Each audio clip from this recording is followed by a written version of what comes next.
The Bourne shell script programming language supports the notion of a function.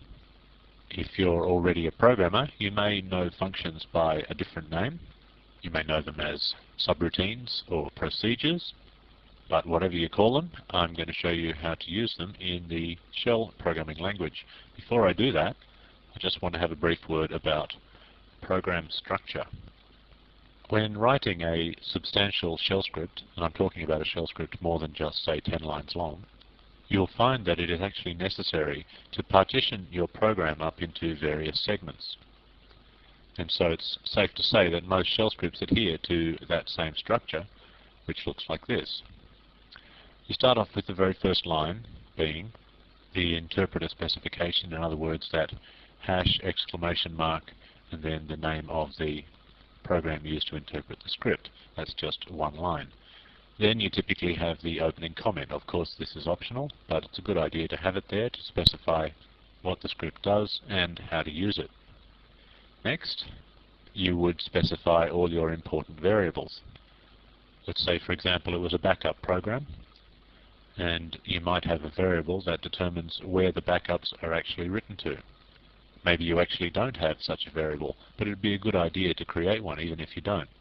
Then you would put that variable, the setting of that variable to a particular value, right up at the top of the file, such that whenever anyone opens up the file and has a look in the script, it's immediately obvious how to go about changing some of the important functionality of the script, like in this case where the backups actually get written to.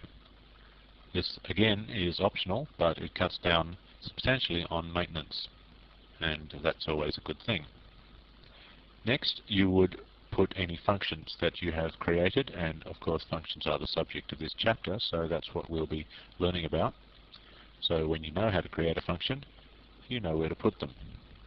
And finally, the main body of code.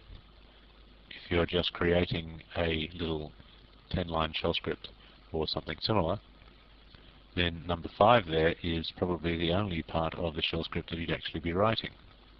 But the aim of this course is to teach you how to write substantially large shell scripts, and I'm talking about shell scripts up to, say, 1,000 lines long.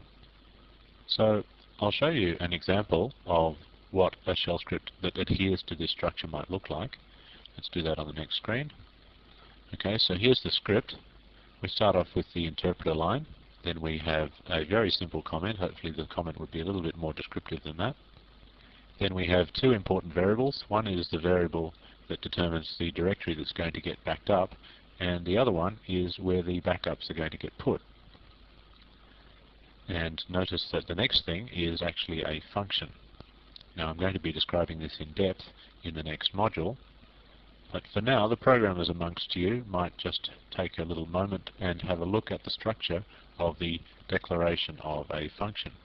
Notice the use of the parentheses after the word backup1 file, notice the use of the braces, the curly brackets, and notice the use of the $1, which indicates the first parameter to the function. All of these will be explained in full in the next few modules, so don't worry if that code is meaningless to you at the moment. Finally, we have the main code block, which just simply runs through each file in the given directory, checks to see that the file actually has a non-zero size, and if it does, then it calls that particular function with that particular file, which will then of course copy it to the appropriate directory and echo the fact that it has been backed up. Now, in a really substantial program, we would have several variables being declared at the top. We would have several functions, and some of them would be quite long, and the main block of code would also probably be quite long as well. But they would still adhere to the same general structure, which you can see in front of you.